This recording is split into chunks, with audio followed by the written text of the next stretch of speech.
What's good? It's your boy E.T. and you are on TheUberUrban.com, and I'm here with the one, the only, Mr. Cap himself, Wiz Khalifa. What's good, brother, man? What's happening?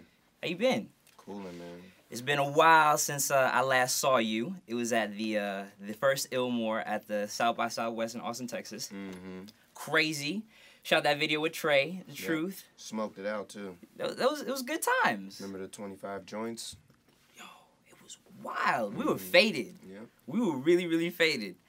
Now, in honor of Throwback Thursday, I remember that you had this one song on Grey's Anatomy.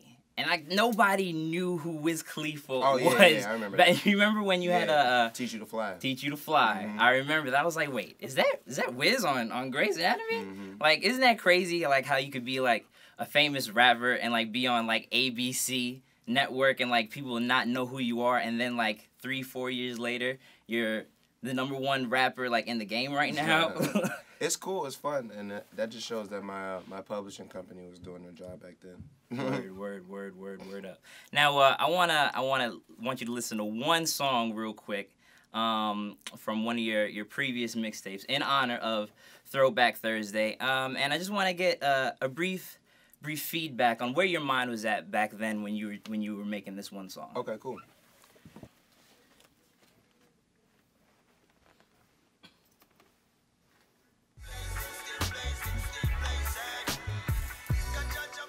That's a good one. It's a great one.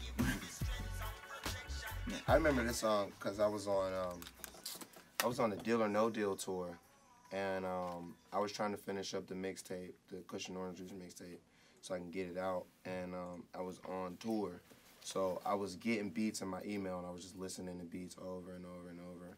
And that was one of the ones where I heard it, and I was like, I have to rap over this beat. DJ Ill Will sent it to me. And I didn't write it like right away because everybody who knows me knows that I record before I write. So yeah, I saved it up, listened to it about 8 times, and then as soon as I got home in the studio, I knocked it out. And like that was like the first time, like other than listening to Damian Marley and Nas, that one album. Like, that was the first time I heard, like, rap, like, really incorporated with reggae. Mm. Like, that kind of, like, revolutionized hip-hop in some sort of way. So, like, where did the idea come from that? I mean, I listen to a lot of different stuff where it's, like, influenced by that. Like, Sting and the Police, like, they're, like, rock reggae or, like, Sublime. You know what I mean? They're, like, rock reggae, sort of. So, stuff like that, you know what I mean? I just kind of crossed it. And with the subject matter, I wanted to talk about not necessarily how much weed I smoke now, but, like, my whole journey as a stoner. Like, you hear me talking about smoking in my mom's basement and, selling dro when niggas was smoking haze. Like, this is like real weed stuff. Yeah. Now, speaking of your producers that you've worked with, a very, very good friend of mine, Mr. Fam, Mr. Cardo, shout out to my boy. You guys have been working for a very long time when you guys worked on Cushion OJ. How important is it that you have a team that knows your style and knows your work ethic to produce the best product? It's the most important because, like you said, it's a team. Like, I can't do it without them. You know what I mean? Like, they know what to expect, and at the end of the day, that's how we build our identity. It's like, people hear that, and that's our sound. And it's really hard to do that, but when you find it and when you tap into it, then you always got to move forward.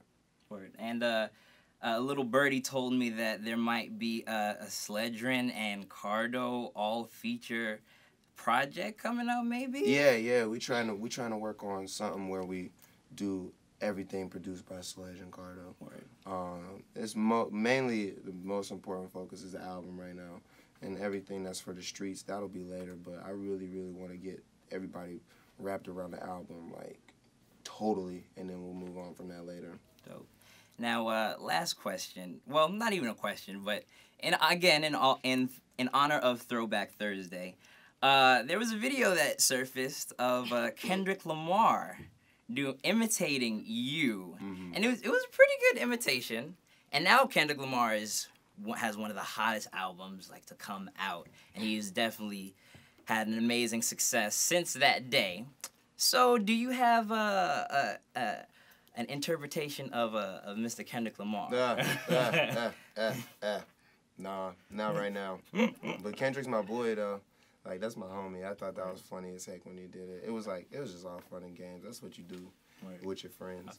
But I'm gonna get him one day, and it'll be better. Maybe working on a feature. Oh yeah, I was supposed to get on his album, but I think I don't know what happened. He was about to send me the track, and I think I had went overseas at that time, and my email was cutting up or something. But me and him are actually like friends to the point where it's like I call him, he call me, so it'll happen when it's supposed to.